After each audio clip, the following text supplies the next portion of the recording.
A recent candidate for Hammond City Council ran on her strong credentials as a criminal justice professor and the backing of the city's mayor and his appointed police chief. Yeah, but after a narrow defeat, another side of Karolyn Harrell was exposed that seemed to contradict her criminal justice credentials. Investigative reporter Mike Perlstein uncovered the stain on her record and why some Hammond officials say they believe she was given leniency. As someone who teaches criminal justice and government, it is not in me to criticize my opponent. That was Karolyn Harrell back in 2022 when she decided to enter the political arena.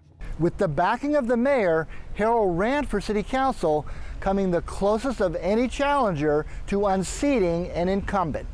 Community activist Christine Monastery was impressed by Harrell, criminal justice instructor at North Shore Technical Community College since 2008, endorsed by a host of officials and organizations, and a strong fundraiser raising more money than the council member she challenged, Sam DiVittorio. She's an intelligent lady. She wasn't pushy. She was honest. DiVittorio survived by 111 votes. She put up a pretty good race.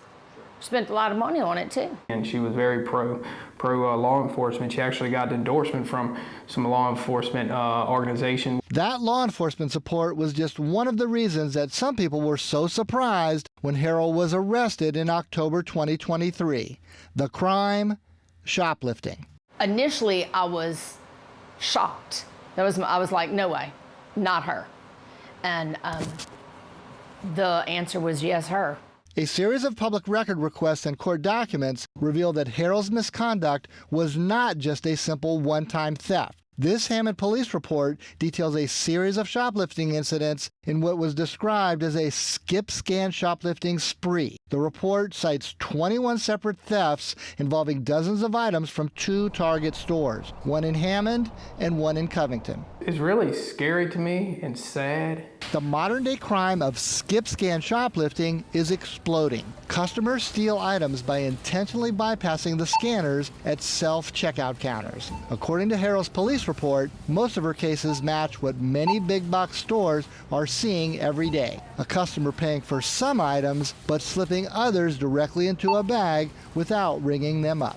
You would think somebody that's in law enforcement and even teaching at the VOTEC that you wouldn't expect nobody like this to do this. Councilmember Devon Wells was another official who was surprised by the full extent of the allegations against Harrell, tallying up the stolen food, clothing, and household goods ranging from a $1 toothbrush to a $119 quilt. Target tallied the total amount of the theft at more than $1,400. That is not a person in need that is walking in a store trying to grab something to survive.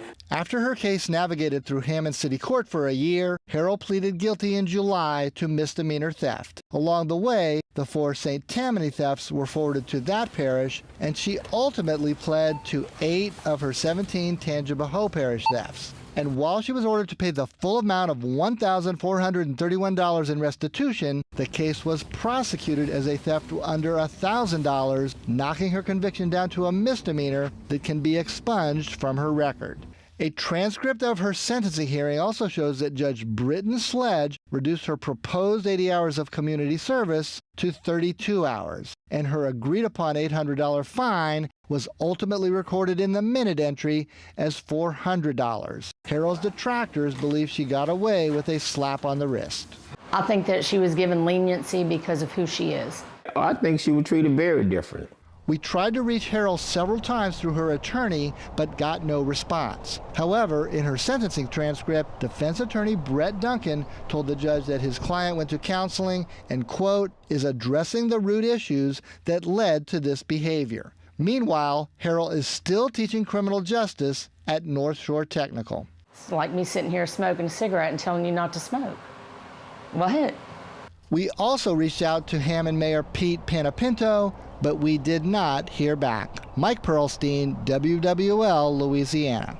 We reached out to the chancellor of North Shore Technical Community College, Jim Carlson, and he said Harrell was given a 1-year contract renewal in the spring before she pleaded guilty. He said her future at the school will be determined at the end of the school year.